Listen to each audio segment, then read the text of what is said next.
महेश्वर गुरु साक्षात् परम ब्रह्म तस्मै श्री गुरुवे नमः। बोलिए सच्चिदानंद भगवान की जय हो, सद्गुरु भगवान की जय हो, पीपा जी महाराज की जय हो। सर्वधर्म प्रेमी सज्जनों, पीपा जी की और राजा सूर्यसेन का आपस में सत्संग चल रहा है, शंका समाधान का। और ये सत्संग विशेष करके ब्रह्म ज्ञान के आधार पर चला है। इसमें वेदांत का विषय लिया गया है। तो अब आगे की जो आज की जो सत्संग कथा है वो विचार के ऊपर है। राजा ने पूछा है, गुरुदेव आपने कहा कि ब्रह्म ज्ञान है, तत्व ज्ञान है, वो विचार के अधीन है। मनुष्य को प्रथम विचार ही करना चाहिए, बिना विचार होता नहीं। हेतु था विचार जीव सब ब्रह्म जानिए। उनका सभा हेतु क्या है? विचार है। आपको अगर आत्मज्ञान करना है, ब्रह्म ज्ञान प्राप्त करना है, तो मुख्य बात है कि आपके अंदर विचार ही हो तो ही काम आएगा, नहीं तो नहीं हो सकता। विचार करो, बैठो तो विचार करो, चलत विचार कर, सोवत विचार कर, जागत विचार कर, हर क्रिया विचार कर। तो इसमें तो व्यवहार की शुद्धि होती है। और उसके बाद में आत्मा का विचार कर, ब्रह्म का विचार कर, जीव का विचार कर, प्रकृति का विचार कर, कर्मों का विचार कर, बंधन मोक्ष का विचार कर, साधना का विचार कर। सारे तत्व जो संबंधित जितने भी साधन हैं उनका जो विचार पूर्व करने से वो आपको आत्मज्ञान होता है, आत्मनिष्ठा होती है। हेतुता विचार जीव जग ब्रह्म जानो। जीव क्या है, ईश्वर क्या है, ब्रह्म क्या है, प्रकृति क्या है, मैं कौन हूँ, ये सब सतत विचार करने से ही मतलब आपको उस तत्व का अनुभव होगा। तो हे गुरुदेव आपने कहा था कि तत्व की खोज में विचार मुख्य है। सो विचार का स्वरूप क्या है? तो विचार का स्वरूप बताया कि विचार वैसे दो प्रकार के होते हैं। पिंपो जी महाराज कहते हैं, हे राजन विचार दो प्रकार के होते हैं।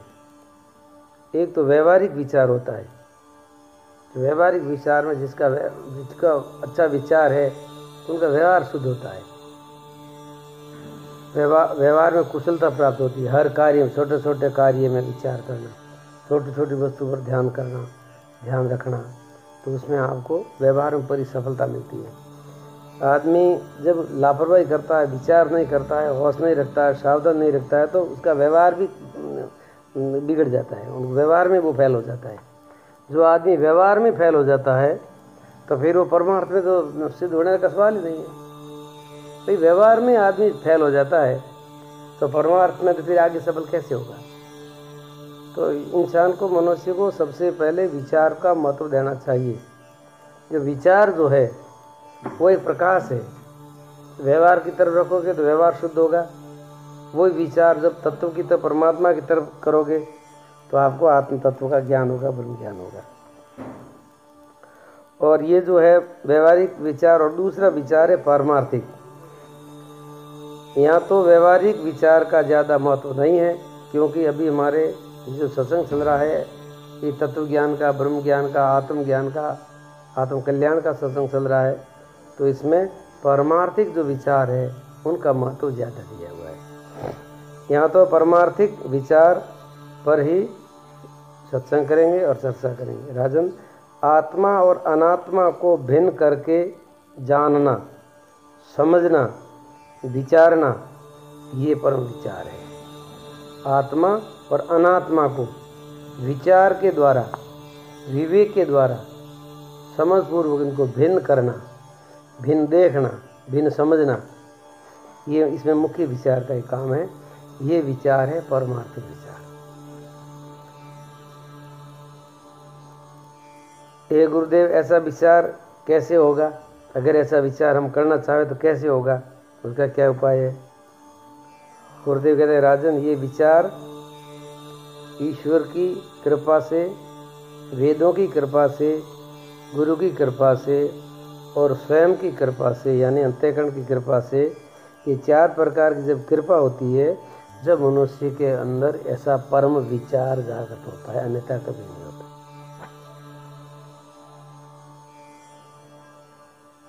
तो पूछते हैं गुरुदेव ये 4 प्रकार की कृपा का फल क्या है? 4 प्रकार की जब कृपा हो जाती है, ईश्वर की कृपा, मनुष्य जीवन सुंदर मिलना, वेदों की कृपा,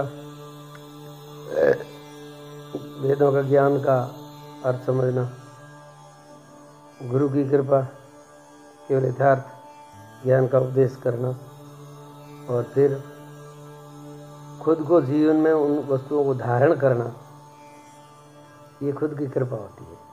जब खुद की कृपा नहीं होती है तो तीनों ही कृपा फेल हो जाती है। ईश्वर की कृपा भी फेल, ये वेद पढ़े पढ़ाए, गीता वगैरह पढ़े पढ़ाए, वो भी फेल, सारी साधना फेल। कि खुद विचार नहीं करता है तो सब फेल हो जाता है। तो इस 4 प्रकार की कृपा मिलती है जब उनको वास्तविक तत्व का ज्ञान होता है। तो कि 4 कृपा का स्वरूप क्या है? ये राजन सुनो। मनुष्य जीवन मिलना, सत्संग मिलना, संत मिलना, ये ईश्वर की कृपा है। अब आप विचार कर सकते हो ईश्वर की कृपा आपके ऊपर है कि नहीं है?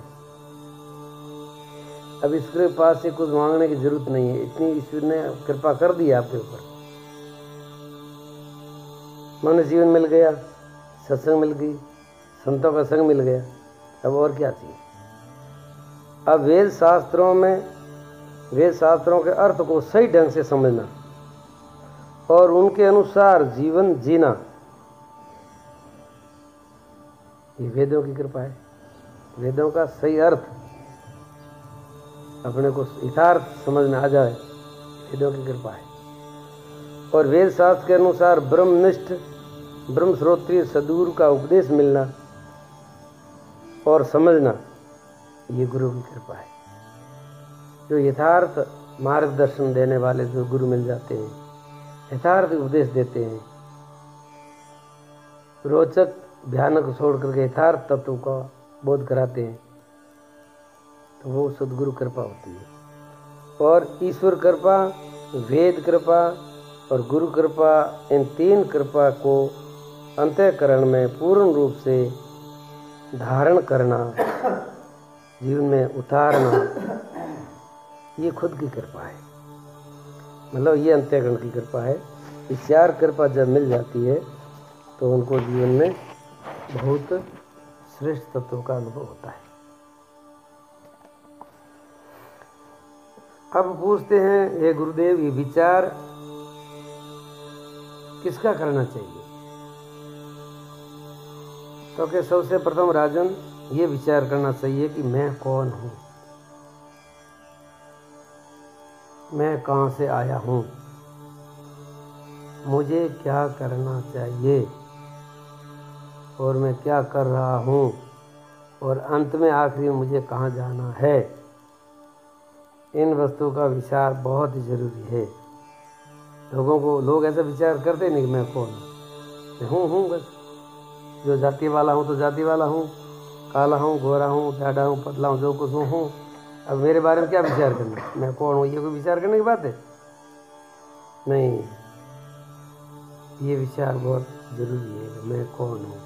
अब तुम जो शरीर बनकर के बैठे हो, तुम शरीर नहीं हो, ठीक है? जन्म शरीर का होता है, बूढ़ा शरीर होता है, कमज़ोर शरीर होता है, बलवान शरीर होता है, आत्मा थोड़ी होता है। लेकिन अब क्या हुआ है कि अब शरीर को हम सब कुछ मान करके बैठे हैं, इसलिए विचार करने की जरूरत नहीं, विचार करना पड़ेगा क्योंकि शरीर तुम नहीं हो। तो राजन सबसे पहले विचार करो मैं कौन हूँ। दूसरा विचार ये करना कि ब्रह्म कौन है, ब्रह्म क्या है, यानी परमात्मा क्या है, परमात्मा कौन वस्तु है, ईश्वर कौन वस्तु है, और ये संसार प्रपंच क्या है, ये जगत क्या है। इनका भिन्न भिन्न तत्व करके विचार करना बहुत जरूरी है। इन 3 तत्वों को खूब सांगोपांग विचार करने से आपको विचार का रहस्य समझ में आएगा। विचार इसलिए करना है, अब खाने पीने के लिए क्या विचार करना, भोगों के लिए क्या विचार करना, वो तो सहता होता ही है, सारे पूरी प्रकृति में सारे जीव जीवन में होता ही है। लेकिन जिस ज्ञान की प्राप्ति करनी है वो ज्ञान विचार के द्वारा होता है, वो केवल मनुष्य ही कर सकता है, दूसरा नहीं कर सकता। दूसरे सारे साधन सुविधा भोग सामग्री जितनी है वो बिना विचारे सारे प्राणियों को मिलती है, बिना विचारे। लेकिन विचार से प्राप्त करने वाला तत्व है परमात्मा, ब्रह्म या आत्मा। हे गुरुदेव, इन तीन वस्तु का साधारण स्वरूप क्या है? जैसे मैं कौन हूँ, ब्रह्म कौन है, ये जगत प्रपंच क्या है? राजन, मैं और ब्रह्म चेतन है, यानी मैं और चेतन तत्व ब्रह्म दोनों चेतन तत्व है। मतलब आत्मा और परमात्मा दोनों चेतन तत्व है। और ये सारा जो प्रपंच जो है, जो कुछ दिख रहा है आपकी नज़रों में, जो कुछ आ रहा है, जो कुछ आ रहा है वो सब जड़ है, वो सब प्रपंच है। वो प्रपंच नाशवान है। समझा रही बात? अब नाशवान और अविनाशी को भिन्न करना है, उनके भिन्न भिन्न गुण धर्म जानना है। जड़ वर्ग का क्या धर्म गुण है, चेतन तत्व का क्या धर्म गुण है। तो इसलिए इन दोनों वर्गों को भिन्न भिन्न रूप से गुण धर्म जानने से मनुष्य को आत्मा परमात्मा का बोध हो जाएगा और शरीर और प्रपंच जगत का भी बोध हो जाएगा कि ये नाशवान है और वो चेतन तत्व। चेतन तत्व का ही वास्तव में विवेक करना है। महत्व चेतन तत्व का ही है। चेतन एक ही है, चेतन अनेक नहीं होते हैं।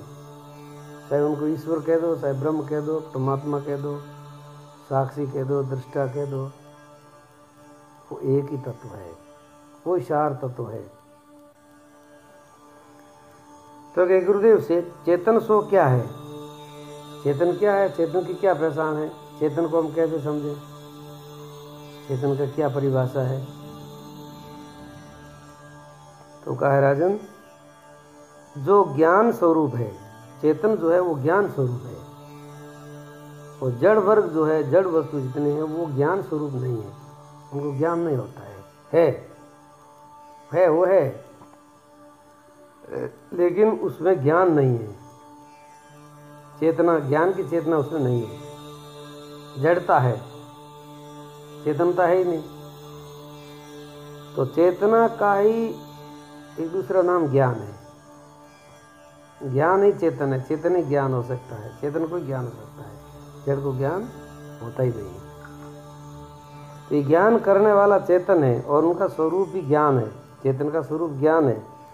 और समष्टि, व्यष्टि, स्थूल, सूक्ष्म, कारण, देह और इनकी अवस्था और धर्म, इन सब प्रपंच को जो जानता है और मन, बुद्धि, इंद्रिय आदि कोई जिसको नहीं जानता है, तो चेतन तत्व स्वयं को भी जानता है और सारे दूसरे प्रपंच को भी जानता है, इसको चेतन कहते हैं। जैसे हमारे पास प्रपंच की कौन सी वस्तु है? जैसे शरीर, इंद्रियां, प्राण, मन, बुद्धि आदि वृत्तियां, ये सारे के सारे जो कुछ है ये सब प्रपंच है।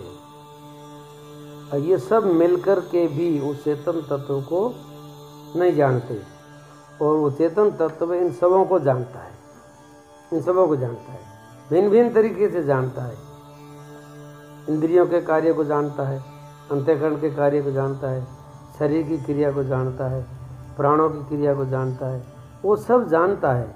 लेकिन ये सब मिल करके उसको जान नहीं सकते, इसलिए ये सब जड़ है और इनको जानने वाला वो चेतन तत्व है। ये बहुत गहरी बातें हैं, ये वेदांत का विषय है राजन। हर कोई व्यक्ति इनको समझ नहीं सकता है और समझने की कोशिश भी नहीं करता है। जो उत्तम जिज्ञासु है, अधिकारी है, मोक्ष का अधिकारी है, मुमुक्ष है, और वो प्रयत्न करता है जानने के लिए, समझने के लिए, उनके लिए बहुत लाभकारी है। और वो इस बात को समझेगा, और वो बात समझेगा तो उसको बिल्कुल तत्काल उसको अनुभव होगा आत्मा परमात्मा का, और उनको भारी लाभ होगा। क्योंकि लोग क्या है कि बाहर की पूजा पाठ में ज़्यादा रिश्ते फंसे रहते हैं, ये बाहरी बात नहीं है, ये तो भीतर अपने निज स्वरूप के खोज की बात है। तो ये बात जितनी गहरी है, जितनी कीमती है, तो इतनी भी ये समझने के लिए भी कठिन है, क्योंकि ऐसी सत्संग भी बहुत कम होती है और इस सत्संग को सुनने वाले जिज्ञासु भी बहुत कम होते हैं। ये भीड़ का विषय नहीं है। भीड़ जैसे कथाओं में भीड़ होती है, ऐसी भीड़ इस तत्व ज्ञान के, ब्रह्म ज्ञान के सत्संग में नहीं होती है। इसलिए हे राजन, जो आपको भी न जाने और दूसरों को भी नहीं जाने, ऐसे जो अज्ञान और उनके कार्यभूत भौतिक पदार्थ है, वो सब जड़ है। इन सब का कारण अज्ञान है। सो अनादि है, वो अज्ञान अनादि है, लेकिन ज्ञान के द्वारा उस अज्ञान का ज्ञानियों ने अंत करके देखा है। तो ये एक और बात है, इधर अज्ञान भी अनादि है। अज्ञान भी अनादि। अनादि का मतलब समझते हो? खड़मती घड़ी कह देने एक बार। अज्ञान भी अनादि है, ज्ञान भी अनादि है, परमात्मा भी अनादि है, ईश्वर भी अनादि है, जगत भी अनादि है, सृष्टि भी अनादि है, सब अनादि है, प्रकृति भी अनादि है। अनादि है। अज्ञान भी अनादि है, लेकिन अज्ञान का अंत होता है। ज्ञानियों ने अज्ञान का अंत करके देखा है। इसलिए कोई भी एक आदमी कर सकता है तो दूसरा भी कर सकता है, आप भी कर सकते हो। अगर ऐसा नियम है कि होता ही नहीं है तो बात अलग है। होता है तो आज भी होता है, पहले भी होता था तो आज भी हो जाएगा।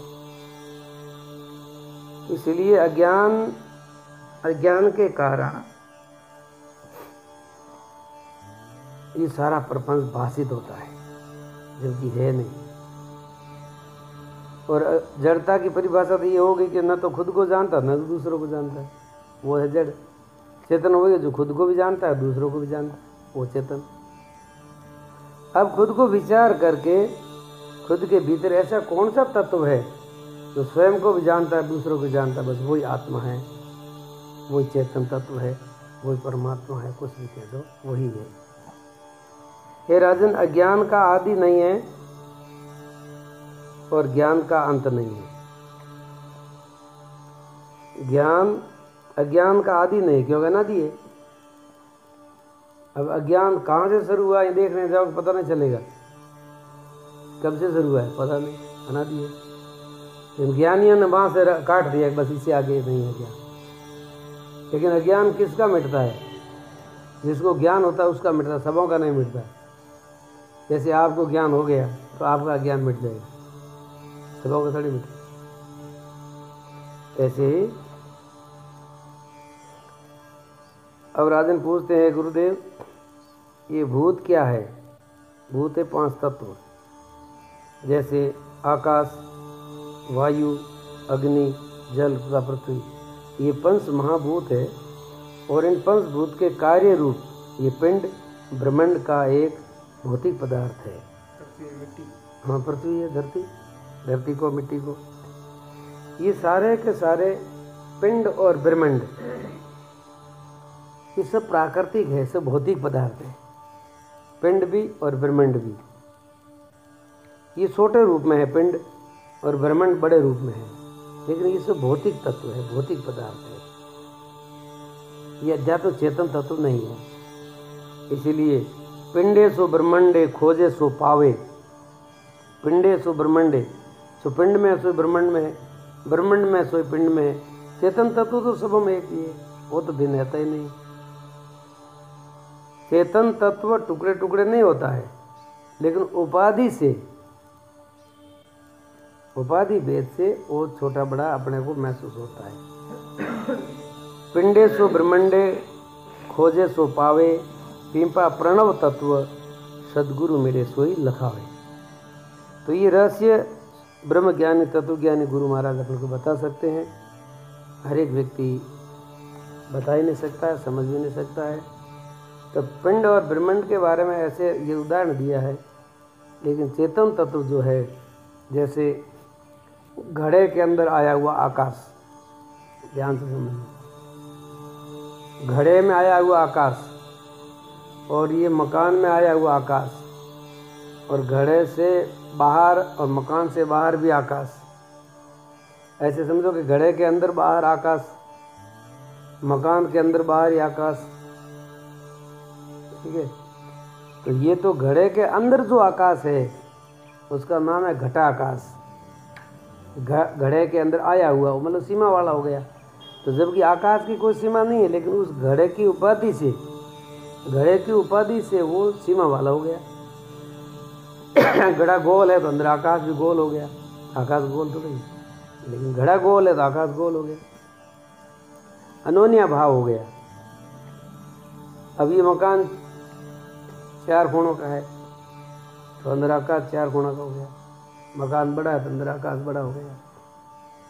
अभी दीवार अगर टूट जाती है तो 4 कोणों का आकाश भासता ही नहीं है।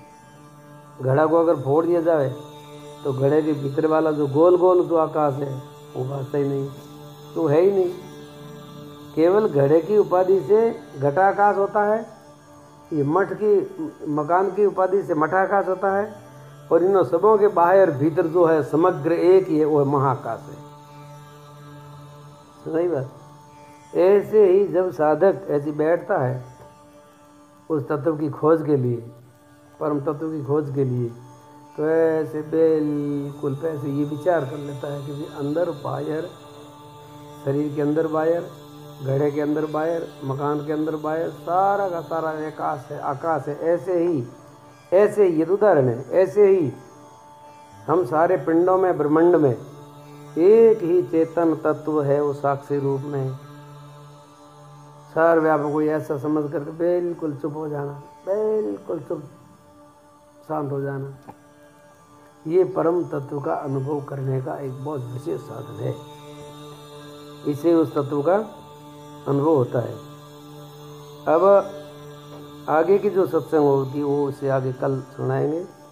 हे राजन, आपने जो सुना है, जो समझे हो, इनका बार बार चिंतन करना। चिंतन करने से तत्व की निष्ठा होती है। बार बार जिस वस्तु का चिंतन करोगे उसकी भीतर निष्ठा होती है। तो तत्व का चिंतन करना चाहिए, ब्रह्म का चिंतन करना चाहिए, चेतन तत्व का ही चिंतन करना चाहिए, ताकि वो ब्रह्मनिष्ठा बनने में आपकी मदद करेगा। इसलिए विचार के द्वारा ही होता है।